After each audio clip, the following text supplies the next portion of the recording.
So, It Chapter 2. Boy, what a movie. What a lame movie. Nah, I mean, in all seriousness, let me adjust this goddamn fucking thing. There we go. Is that better? That's kind of better. I don't know. Fuck it. Anyways, It Chapter 2. Okay. I'm trying to think of how to begin this. Let's just start with the beginning. At the beginning of the movie. By the way, spoilers. This is a spoiler review. So, you've been warned. Anyways, the beginning really was a weird way to start off the movie because it was like, why? It was very... What the hell did the beginning have to do with the rest of the movie? Basically, what they did was like, I don't know, they were trying to make some weird point about like...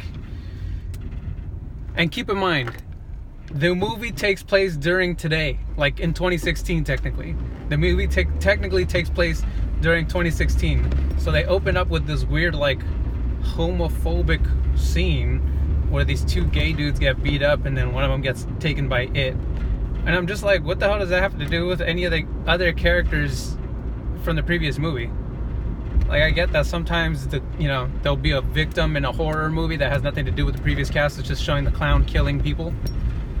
But it was literally just some weird fools that existed from like 1980 beating up some other fools that were gay from 1980, but in 2016. So I was just like, what does this have to do with the story? Other than you're gonna show it at the end to collect the body like he was some kind of like jackal or something like that. Yeah, so the beginning was just really weird because it's just like this weird forced statement of like, oh yeah, gay people are being beat up, but not really, because when the hell do you see that? It's like, anyways, super irrelevant scene to start off the movie. And then okay, there was like a lot of weird gay stuff in this movie. It was like, not that being gay is weird, it's just that it was weird that it was forced into the story. Like, all of a sudden, big spoiler right here, guys, big spoiler alert right here, Richie is like gay for Eddie. But it's like they didn't set up like that wouldn't be a problem. But there was no chemistry between them. They acted like brothers. They fought like brothers. So it was like kind of this weird incestuous kind of a gay relationship. It just didn't make sense. It's like if you showed some kind of romantic tension between them, then it would have been like, oh yeah, they got like a thing for each other. But there was never any kind of sexual tension in the first movie. And Richie wasn't like... Richie didn't show any kind of weird like gay mannerisms in the first movie. Not even in the second movie. He's just like a regular dude. So it's just weird that you're kind of forcing him to be gay for Eddie, but they are like brothers.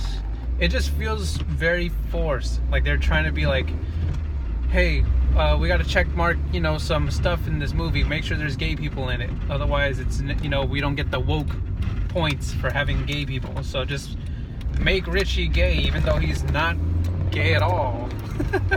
And even in the book, it's weird because they all run a train on Beverly. So it's like, why are they all of a sudden? Why is Richie all of a sudden gay? Also, the jump scene. Oh yeah, another relationship that really sucked was Beverly and Ben. It's obviously, in the book they work out. It works a little bit better in the book, but in the movie I was just like, oh, I'm not feeling this relationship either. All the relationships in this movie sucked. Richie and Eddie, even though Eddie wasn't really gay for him because Eddie was like married to some fat chick, and then Beverly and Ben, obviously there was in the original movies.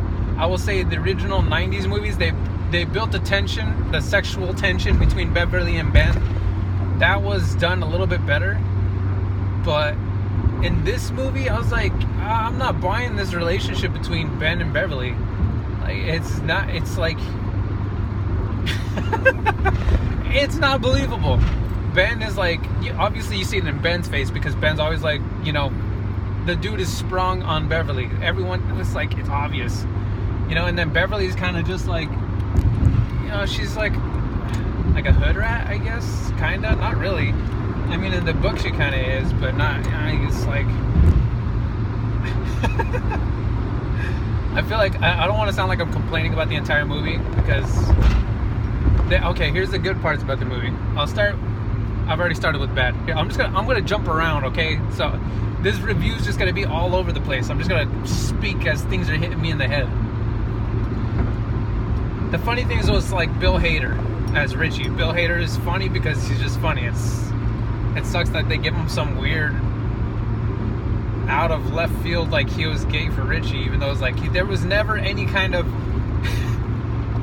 It was never the feelings like were never there. Like those romantic feelings were never there. So that's why it didn't make sense. And it's not like, it's not like there's a problem having gay people in movies. It's just like there was no romantic tension or build up or feelings there for people to see, like, oh yeah, I can see that, I can see why he likes that guy.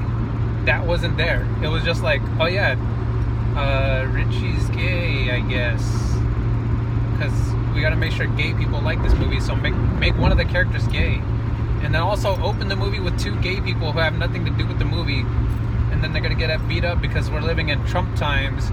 So we got to make everybody feel like, oh yeah, this is 2019 and Trump is president, so we got to make people feel like gay people are under attack. What? Anyways, so a lot of the comic relief in this movie is good. Good comic relief. The jump scares only kind of work because some of them are unpredictable. A lot of the jump scares were predictable. It's like, okay, we're in a weird little situation. The environment has become eerie. I'm starting to sense, because of the music and or the lack of music, that something scary is about to pop out of the, out of the side of the screen. But yeah, so the jump scares only work like once, and some of them. There's a lot of jump scares where it's coming. Like, you can see the jump scare about to jump. So, yeah. Minus points for the jump scares because it wasn't really that scary. Also, the special effects were pretty awful. Like, a lot of the stuff looked fake. Okay, for example, when they all meet up back in Derry and they're at the Chinese restaurant, and then the fortune cookie scene, I was kind of looking forward to seeing what they would do with that whole dinner scene when they all are physically back together for the first time. Because in the original 90s movies, it's still a little cheesy, but at least it looks practical. Like when the fortune cookies start doing trippy shit, it's practically done. So it looks a little more visually pleasing. But in this movie, everything looks so CG. It's crazy. It's like, why didn't you guys just go with animatronics? I'm sure that there's, animatronic operators and sculptors that could build something that would actually be horrifying to look at. So that sucked. Also, the relationship between all of them as grown-ups wasn't as believable as the relationship between them when they were kids in the first movie.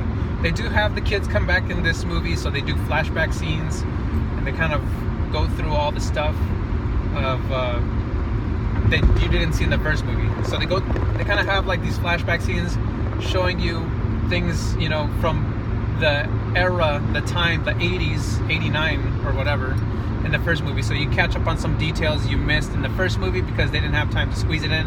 And also, it was more relevant to what they were doing in this movie. So it's like they were having a flashback of certain situations that corresponded with the adult situations happening in this movie. So it made sense to flashback because it's like, oh yeah, I'm in this place, and it's giving me these reminiscent memories of, when I was a kid. So those made sense. But yeah, the relationship between the kids, the casting of the kids, is way better than the relationship between the casting of the adults. It's like they have great casting for the adults. Like they got Bill Hader, They got Jessica Chastain. They got what's his name?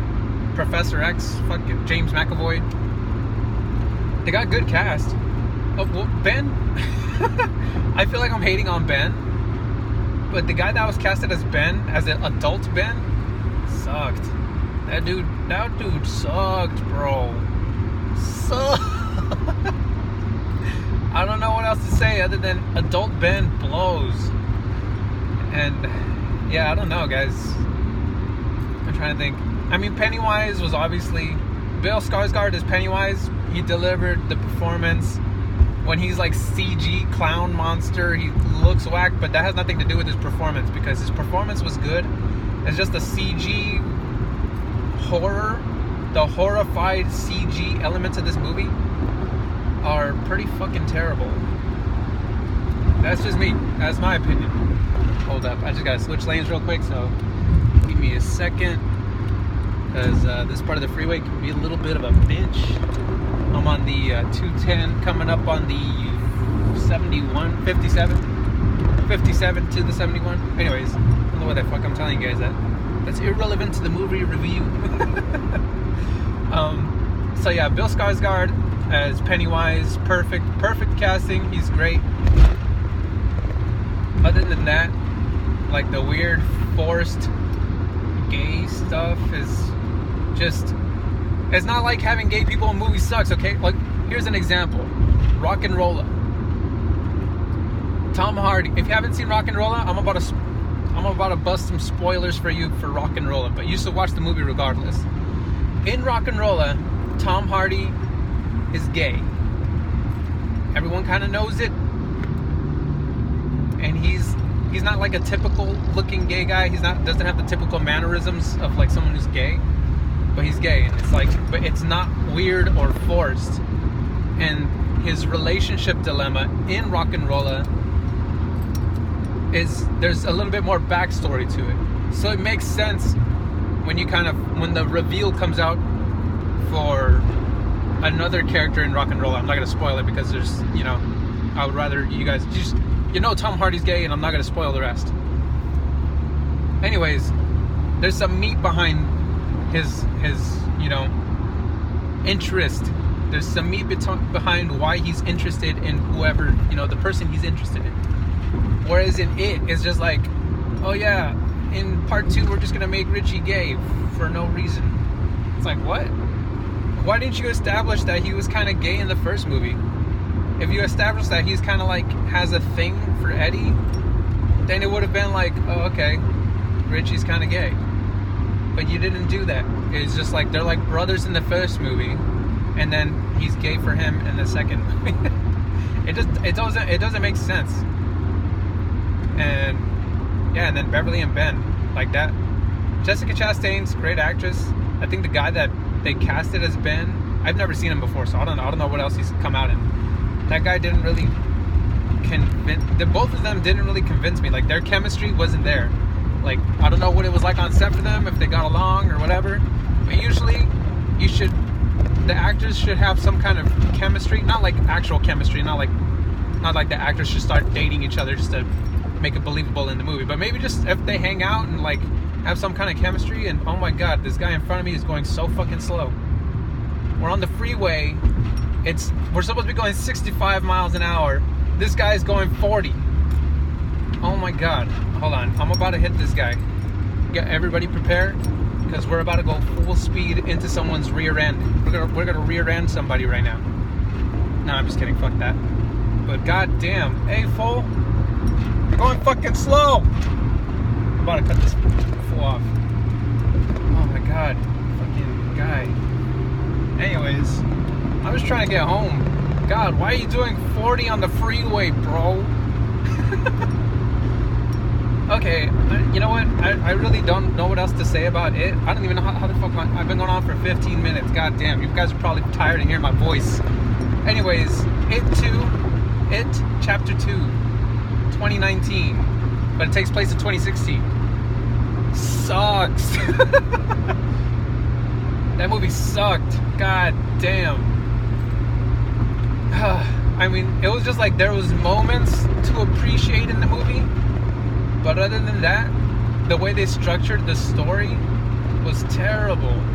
They even left out, like, with Bill's wife. It's like I mean, I don't know why they didn't include her a little bit more in the movie, because she does play Bill's wife that's not part of the Losers Club.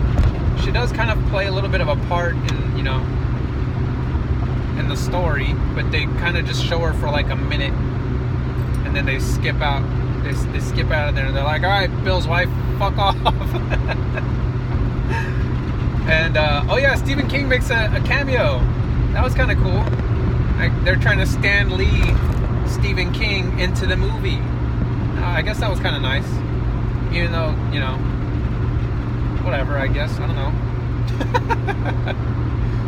Okay, that's it. Did you watch It Chapter 2? What did you think? Did you like all the gay stuff? I'm just kidding. If you're gay and you're watching this, you know, the G's are driving. If you know what I'm talking about, the G's are driving. I'm not just saying, I'm not, you know, I'm driving, you know, but oh God, that didn't work out really well, did it? I was trying to reference some Dave Chappelle shit, but I think I kind of burned myself, because I'm driving and the G's are also driving. So does that make me a G? I'm starting to. What's happening? Is Hollywood making me gay? Nah, I'm just kidding, y'all. No homo. No homo. No homo in this car. Anyways, let me know what you thought. Did you like It Chapter 2? I would say I liked parts of it, but the structure of it overall was really terrible. And yeah, so stay tuned for my next video, I guess. Peace out, guys.